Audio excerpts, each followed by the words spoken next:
Hi friends, welcome to our channel.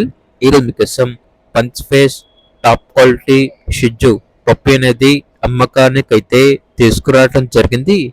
Female puppy Alba ఉంది. పప్పి యొక్క age వచ్చేసి 45 days. అంతేకాకుండా ఈ పప్పి చాలా యాక్టివ్గా ఉంటుంది. ఎటువంటి హెల్త్ ప్రాబ్లమ్స్ అనేవి ఏమీ లేవు. ట్రాన్స్పోర్టేషన్ ప్రొవైడ్ చేస్తారు. లొకేషన్ వచ్చేసి విశాఖపట్నం, ఆంధ్రప్రదేశ్. ఇక పప్పి యొక్క ప్రైస్ అనేది 8K, అనగా 8,000. ప్రైస్ లో డిస్కౌంట్ అనేది కూడా ఇస్తారు. ఇక పప్పి కావాలన్న వారు ఈ వీడియో కింద టైటిల్లో ఓనర్ నెంబర్ అనేది డిస్ప్లే చేయడం జరిగింది. ఓనర్ కి కాల్ చేయండి. అలాగే ఛానల్ ని సబ్స్క్రైబ్ చేసుకోండి. Thank you. By by.